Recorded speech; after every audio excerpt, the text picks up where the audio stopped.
Argentina, claro. ¿Hay un momento donde uno puede establecer el quiebre, acaso, de cuando se perdió la confianza? Está buena la pregunta. Creo que tiene capas. La provocación es un reporte que publica Edelman, que hace una encuesta hace muchos años. Tenemos ahí un grafiquito que va listando las reflexiones que tiene Edelman a lo largo de todo el proceso. Son 26 años hace que mide la confianza en muchos países. Lo mide en 28 países y le hace esta encuesta a 33.000 personas. Y vamos pasando, a mí me gusta que nos detengamos un segundo en esta en el año 2005, quédensela ahí en la cabeza y la vamos a volver a charlar. La confianza se desplaza de las autoridades a los pares. Después pasan muchos años y cada año publica una gran reflexión. Pasemos, si quieren, a la última, que es la de este año. La última de este año le ponen un título, de vuelta, 28 países, más de 33.000 personas. La confianza en un momento de aislamiento. La confianza en un momento insular, dice Edelman, que lo pone muy claro en un grafiquito. Creo que también lo tenemos, el grafiquito que nos demuestra que hay tres grandes tendencias, dice Edelman, que están operando a nivel global, que en Argentina tienen sus particularidades, ¿no? La tendencia a la polarización, la creencia de que mi país está dividido y que estas divisiones son permanentes, no hay nada bueno del otro lado, el enemigo es todo malo, yo soy todo bueno, o los míos son todo bueno. Resentimiento, miren lo que dice Edelman, no está hablando de Argentina, un sistema que está en tu contra. Podemos pensar en la casta en Argentina. Y por último, esto terminando, una insularidad. Resisto a confiar en cualquiera que sea diferente a mí. Se le van agregando todas esas tensiones globales, ¿no? Que Lara nombraba algunas, pero tensiones geopolíticas, el momento de desinformación y el quilombo en redes sociales, una pandemia global, el costo de vida creciente, la discriminación y el desplazamiento económico. Este cóctel es tremendo a nivel global y eso está haciendo que la confianza se erosione de una manera muy veloz. Vivimos en una época muy volátil y esto nos genera muchos problemas. Yo decía, quedémonos con el año 2005 porque para mí es interesante. Edelman ahí marca en ese momento, estas presentaciones las tiene cargadas y es muy divertido ver las PPTs que hacíamos en esa época, ¿no? Parecía cuando íbamos al colegio y nos tocaba hacer una presentación y hoy la ves y te causa hasta un poco de ternura. Bueno, Edelman es una de las consultoras de opinión pública más importantes del mundo y lo que mide, lo que dice en el año 2005 es la confianza empieza a romperse de las instituciones a las personas. Yo quiero traer una provocación más a largo para que salgamos de la particularidad argentina o del excepcionalismo argentino, para que nos demos cuenta que en el mundo está pasando y después les agreguemos esos sabores argentinos, latinoamericanos que tenemos, ¿no? Lo primero es pensar que en un momento tuvieron las instituciones una grandiosa legitimidad. Salimos de la Segunda Guerra Mundial. Y hubo un momento de optimismo obamista, podemos decirlo, hasta el año 2008, consenso neoliberal. En principio de los 90 se escriben varios textos, ¿no? Con la caída del muro de Berlín, la caída de la Unión Soviética, parecía que era el fin de la historia. Es un texto famoso de Huntington. Parecía que había un orden que era lineal, que era teleológico, determinista, que la realidad iba a avanzar hacia que todos los países iban a ser democracias, todos los países iban a integrar al capitalismo, lo veíamos con China ingresando a la Organización Mundial de Comercio al principio del siglo, en el 2001, y parecía casi como un camino lineal hacia el crecimiento. Los críticos le llamaban esto el consenso neoliberal. Las fuerzas políticas de centroizquierda, las fuerzas políticas de centroderecha eran bastante parecidas, ¿no? O sea, no proponían cosas tan distintas. Estamos hablando de vuelta una mirada más macro. Y algo empieza a resquebrajar ese orden.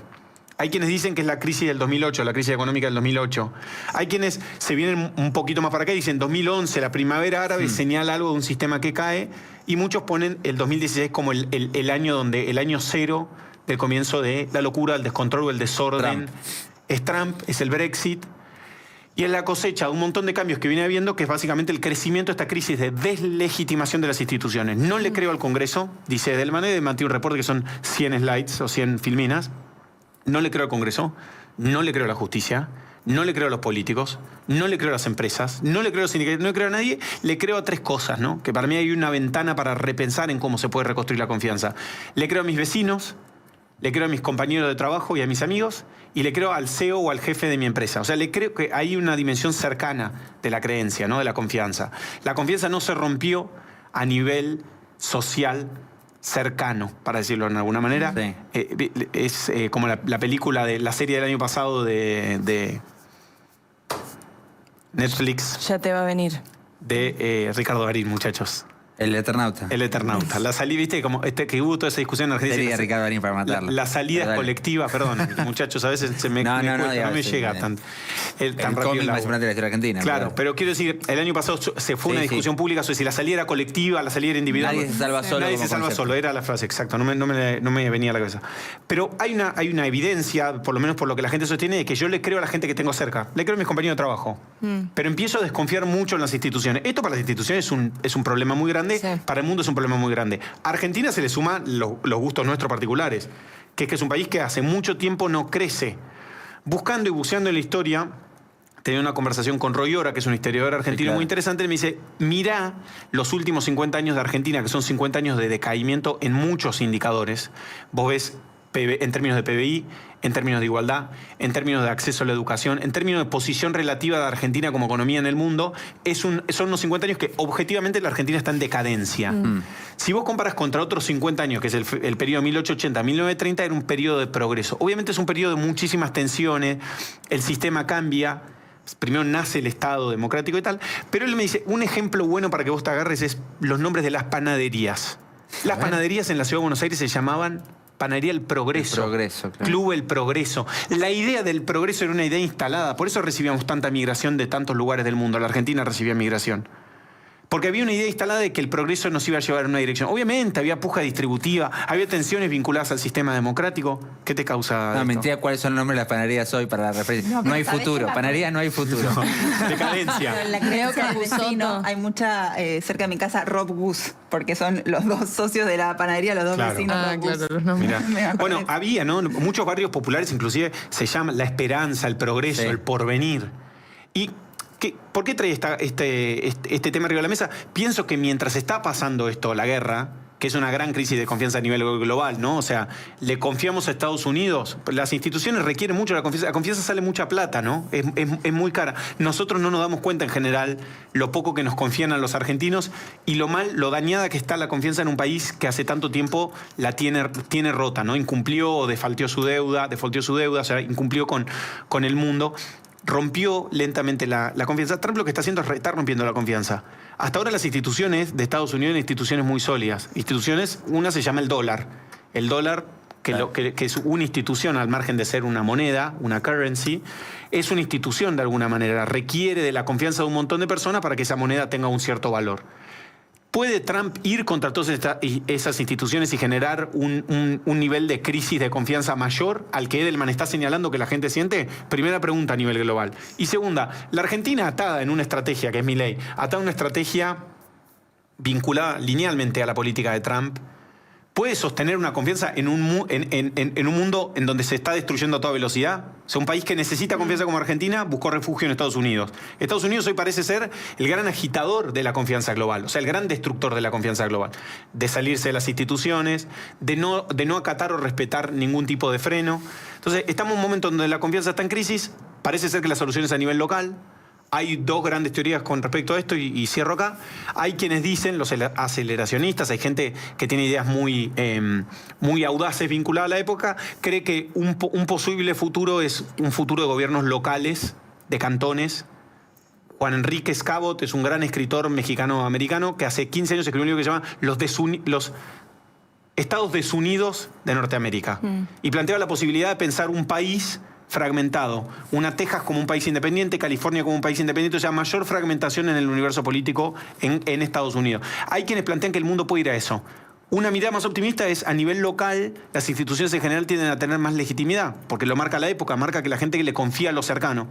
Otros plantean que eso lo que genera es, exagera las desigualdades. Sí. Si se separara Mendoza de Argentina... Sí, hay una tiranía en la semejanza también. O sea, hay una tensión entre darle rienda suelta a la semejanza como único factor de cohesión. O sea, en definitiva, el equilibrio entre la confianza en la institución y la confianza en el semejante es lo que se tiene que alcanzar. Porque darle rienda suelta a la semejanza como único vector, en definitiva, es una vía hacia la tiranía. Es un apartheid, de alguna manera. Es el punto fundamental de lo que dice el reporte. A mí una frase que me gusta mucho, un discurso muy famoso de un juez estadounidense, gracias Paula, que se llama Learned Hand. Learned Hand era un juez en Estados Unidos considerado como un juez de la corte que no lo era. Permítanme hacer esta pequeña historia porque cuando La historia ya tuvo un momento de resurgir totalitario como el que estamos teniendo ahora, o de crisis de la democracia. Sí. Fue hace 100 años, 1920-1930. Totalitarismo, comunismo, nazismo. O sea, la democracia parecía que estaba en crisis. La gente decía, ya no funciona más la democracia. Está bien, no importa, más allá de los reparos. Era un tono de época que nos llevó a 2 guerras mundiales, digamos, ¿no? La peor matanza de la historia de la humanidad que tengamos registrada.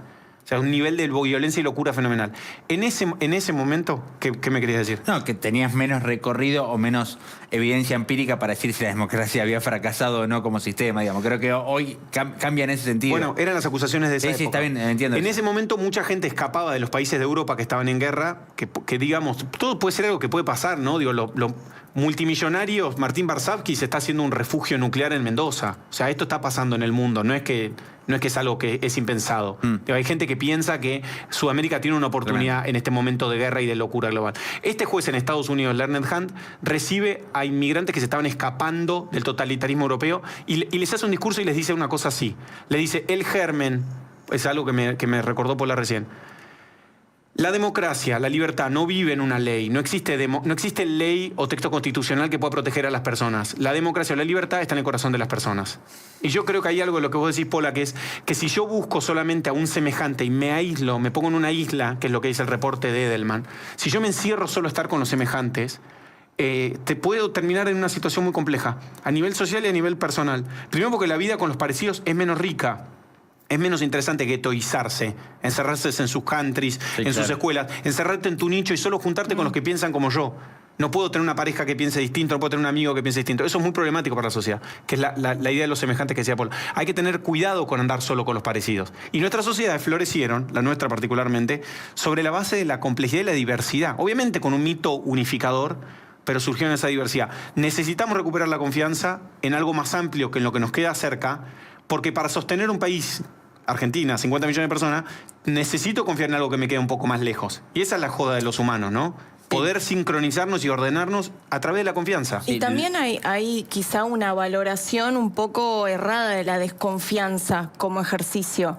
Porque en algún punto también la participación y la vinculación con la democracia, la vinculación con la política, está basada en la desconfianza.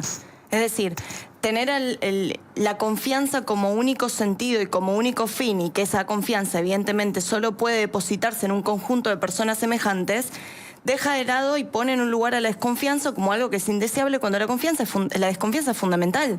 Hay que ejercer un poco de desconfianza, que es lo que se hace también históricamente para regular, controlar el accionar de los gobiernos, de los políticos. Sí, auditorías. Sí, dicho de una manera más formal, sí, pero en definitiva como un intangible más de la desconfianza como forma de encarar la vida también es importante. No se puede vivir un estado de confianza plena porque eso te termina aislando. La desconfianza es un ejercicio activo que implica tratar de establecer un mecanismo de control y una forma de regulación de los representantes y del sistema político. Sí, pero con el sistema político me parece que se viene instalando periodo tras periodo presidencial esta idea de, bueno, nosotros somos los buenos, ellos son los malos. Sí. Entonces, por ahí hacemos las mismas cosas, pero como lo hago yo está bien, como lo hace el otro está mal, ¿no? Me parece que esto pasó eso dañó, con la grieta entre 2008 en adelante, y ahora con Milei empieza a pasar lo mismo, porque viene Milei y dice, yo soy distinto a todos los que me precedieron, pero cuando hago las cosas parecidas a ellos, pero el tema es que yo soy bueno. Entonces vos tenés que confiar en mí simplemente porque yo soy bueno. Bueno, una de las recomendaciones que dice Edelman, cómo se construye confianza, o el reporte, y muchos pensamos que la forma de cuidar las instituciones es dotarla de legitimidad, quiere decir que hay que resistir al espíritu faccioso. O sea, vos necesitás personas que operen en la vida pública, políticos que estén en la vida pública, que no estén intentando todo el tiempo sacar una ventaja personal a costa de la institución. Claro, lo que me parece a mí que el problema de este tiempo, eventualmente, es que lo que hay que pensar es no cómo se construye confianza, sino cómo se reconstruye, que tiene un grado más de complejidad. Porque claro, no es que partimos de la base de cero. Es que construirla lleva mucho tiempo y mucho esfuerzo. Y reconstruirla cuando ya perdiste gran parte de esa credibilidad hace que ese tiempo sea además mucho más complejo. Y perderla hoy, perdón Manu, es mucho más fácil. Estás mucho más expuesto con presidentes que tuitean todo el tiempo insultando como Totalmente. Acabamos de leer los últimos tweets de Trump que hace años un presidente tenía muchísimas más capas para exponerse. Esta idea de que aplica, digamos, para todos los aspectos de la vida, para una trayectoria profesional, para un vínculo personal, para lo que quieras, que, bueno, vos para construir algo tenés que depositarle tiempo, esfuerzo, dedicación, etcétera, y para destruirlo, nada más que, con un mal día te alcanza, digamos. La construcción de la confianza es una construcción absolutamente conservadora. Es lenta, es institucional, es... Claro, lo que pasa es que acá lo que pasó, en general, aburrida. en la Argentina en particular, pero en el mundo en general, es el sentido inverso, digamos. Acá llevamos una serie de décadas, un tiempo determinado de destrucción. Claro, entonces es más complejo. Pero está bueno lo paradójico de eso, está muy interesante, porque la encuesta es global, ¿no? De vuelta, son más de 30.000 personas y el clima de estos es planetario. La Argentina parece como que es adelantada a su época, ¿no?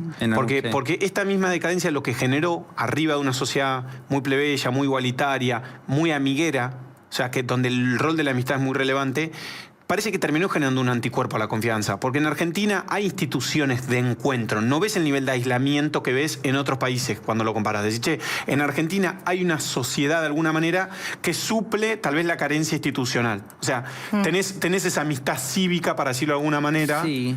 Que Yo creo que también salieron indicadores que nos muestran más familiares, más amigueros que con respecto a otros países. Lo que pasa es que también pasa de un tiempo a esta parte que me parece que colabora con esta especie de círculo vicioso que plantea esta presentación que trae Rosen, que si vos te pones, o sea, las instituciones todas están a la baja, ampliamente a la baja de un tiempo a esta parte, y no lo hablo desde un púlpito y nada por el estilo. Entre esas instituciones se incluye también el periodismo, por ejemplo, en el mundo, pero también acá en Argentina. Pero se viene dando ya hace un tiempo una particularidad tan sensible, que es que vos, seguramente si a cualquier ser humano le preguntás, con excepciones por supuesto, pero la amplia mayoría respecto a la política como institución, te va a decir que no solucionan los problemas de los argentinos, creo que fuera. Después habrá quienes sobre eso, en la misma conversación, te dicen la política no, pero Milei sí o Cristina sí, digamos, o sea, el desprecio a la institución, la política, la dirigencia, lo que fuera, pero lo mismo puede ser con el periodismo, digamos. Yo no creo en el periodismo, pero le creo a tal, a cual o aquel, que efectivamente es algo que ya está pasando hoy en los hechos. Y pensaba también esto de los pares, ¿no? Sí le creo a los vecinos. Me acuerdo, hace un tiempo, sobre todo, casi una década, un poco más, un poco menos, cuando se había instalado muy fuerte en la política a nivel mundial, en Argentina también en particular con la experiencia Cambiemos, esta idea de la comunicación directa, que también parece haberse roto. Milei se jacta de aprovecharla, utilizarla. Yo hablo directamente con la gente, con sus respuestas en Twitter y demás, pero no hace más que seguir estableciendo esta aventura de celebrar los egos y exacerbar las diferencias y tal. Pero había una búsqueda de que el representante de la institución X se convierta en un par en cuanto a la semejanza con esa idea de la comunicación directa, de igualar las situaciones. Y pienso también cómo eso efectivamente en los hechos funciona. ¿A qué me refiero con esto? Sí, pero licúa la figura. O sea, es un arma de doble filo. No, pero yo me refiero a esto. Hoy en un mundo en el que estamos todos cruzándonos, sea por Twitter, por redes, por lo que fuera, porque yo digo algo acá y mañana otro me contesta en carajo y seguimos todos exacerbando esta situación, pasa mucho, digamos. Sí, estado de manía constante. Sí, pero esta es experiencia personal directa. Me pasa a mí, perdón la autorreferencia, pero muchos de aquellos con los que en otro contexto me hubiese cruzado en Twitter, por el simple hecho de conocerlos no nos cruzamos. Entonces, digo, lo que planteamos siempre acá, el mundo sería un lugar mucho más feliz y todos nos encontraríamos mucho mejor si nos conociéramos, básicamente, que es un poco esto, digamos, si tuviésemos acceso a ser vecinos del otro por un rato. Totalmente. Y me pasa con los tuiteros más guerrilleros. En el mundo, Manu, eso está regulado. Vos sabés que en el Congreso en Inglaterra, en Reino Unido, por ejemplo, hay salas donde pueden entrar los miembros del Congreso, los miembros del Parlamento, que no puede haber celulares y no puede haber cámaras. ¿Viste? Como, a ver, hablen. Sí. Parece meme, tipo, Sí, hablen, sí. Yo creo, para mí hay una política, siempre la digo en chiste, pero la pienso en serio, que es como, tiene que haber un programa de viajes para los legisladores, para los jueces, para los diputados, no espurio, digamos, ¿no? Que se conozcan, que charlen, que compartan tiempo personal, que se saluden. ¿Cómo andás? ¿Cómo estás? ¿Tu señora? ¿Tus hijos? ¿Qué haces? ¿Qué te gusta? ¿Qué estudiaste? Que te construya un vínculo con otra persona que te baje decibeles. No sé si funcionaría o no, pero me parece interesante que una de las preguntas que mide el barómetro, que es muy signo de la época, es: si le confías a una persona como vos. A mí me gusta esa pregunta escrita de esa manera, porque es muy amplia, ¿no? En la percepción. ¿Le confías a una persona como vos? Y eso en general da muy alto. ¿no? Y una de las cosas que había atrás de la estrategia de Macri en su posicionamiento. Un narcisismo colectivo, digámoslo. No sé, para mí lo que se intenta buscar es un nivel de cercanía, que era la estrategia de Macri presidencial. Yo creo que Milei a su manera siguió una estrategia parecida, que es como de alguna manera intento acercarme a lo que te pasa. Y yo creo que Milei, siendo un outsider del sistema, como le escuché el otro día la conversación de Tommy Trappé en Cabaret Voltaire del domingo con Tomás Borovinsky, muy interesante, y hay muchas de estas cosas que se charlaron el domingo, así que le mandamos un abrazo a Tommy. Yo creo que el outsider, para decirlo en castellano, el outsider del sistema político puede ser el insider de la sociedad. Y el insider del sistema político puede ser un outsider de la sociedad. Los tipos que más metidos están dentro del sistema político, más lejos están de la gente. Igual, ¿no? Milei en redes nunca se sentó a tomar un mate con un vecino. O sea, Milei se muestra cercano en redes sociales, pero yo lo seguí en la campaña, estaba en el hotel, en la habitación del hotel, salía, hacía el acto, se volvía a meter, no caminaba a la calle. Pero está bueno ni que siquiera conocía a sus candidatos. Para muchas provincias, Milei ganó provincias con 70 puntos que nunca pisó en la campaña. Sí. Pero eso no quiere decir para mí que él no tocaba una fibra de ser como yo, de ser como uno. Seguro. A eso me refiero, a que él construía confianza desde ese lugar. Esto es algo que también vos, Rosen, lo tratás todo el tiempo y que ahí también entramos en una tensión enorme, que es el hecho de las instituciones que sean cercanas, próximas y que estén en sintonía con los problemas reales de la gente. Ese es el tema, ¿no? Que es una cuestión de desconexión que lo venimos hablando constantemente hace años, pero que a la vez la propia lógica representativa y las dimensiones propias del sistema complejizan muchísimo esa cercanía, y también esta cuestión de endogámica que pasa en todos lados, porque uno tiende siempre a ir hacia al sistema que lo aloja, que lo recibe, que comparte sus mismos códigos, que termina sucediendo esto de que realmente, muy probablemente, como también puede estar pasando en esta propia mesa, hay cuestiones de la gente que está del otro lado que no hay forma de que toquemos, que alcancemos, por una cuestión de experiencia personal, de la información con la que te socializas, etcétera, etcétera. Ahora bien, ahí está lo que planteaste antes. ¿De qué manera, a través de la vía institucional, que es lenta, aburrida, seria, conservadora, es un perno si uno la plantea, porque son estas cositas que van alimentándose desde la institución para poder empezar a subsanar esas distancias? Porque en definitiva no se trata de que venga un tipo con la solución mágica, un Milei con su solución mágica de mostrarse como uno, sino que institucionalmente se arme un esquema para que esto sea de ese modo. Y va a ser un perno. El esquema, estos sistemas son lentos, aburridos, conservadores. Es un perno. Sí, pero estoy de acuerdo, y ese es el rol de las instituciones, es ir más lento, pero tiene que haber un llamado de atención un poco más grande, ¿no? Como no puede ser, ¿viste? O sea, entiendo que la justicia puede andar más lento porque está diseñada para andar más lento y tiene que andar más lento. El periodismo anda muy rápido y tiene que pelear su legitimidad. Y yo creo que tiene las herramientas para pelear su legitimidad. Y lo mismo la política, puede andar muy rápido, tiene que pelear su legitimidad. Entonces, entiendo que hay instituciones, que las instituciones por naturaleza andan más lentas, porque no se puede ir al capricho de Twitter o al capricho de la velocidad de esta época. Pero sí me parece que tiene que haber una conciencia. En muchas compañías del mundo, digo, el sector privado en casos es más ágil porque compite en el mercado. Giraron a crear roles como Chief Community Officer, o sea, jefe de comunidad, jefe de advocacy, o sea, de vínculo con la sociedad. O sea, el sector privado en muchos casos gira y dice, che, necesito hablarle a la comunidad de otra manera. Volver a recuperar la confianza de mi consumidor, que antes alcanzaba una publicidad en la tele, hoy no alcanza una publicidad en la tele. Yo siento que las instituciones públicas, y muchas, necesitan volver a entender que esto está en crisis, que antes no, que antes costaba menos, y ahora esto hay que volvérselo a ganar, y bueno, lleva tiempo. Hay que confiar, porque si no confías, no hay confianza. Gracias, Marco. Sócrates lo dijo, ¿no? Lo dijo Sócrates, me ilumina, cada día me ilumina más.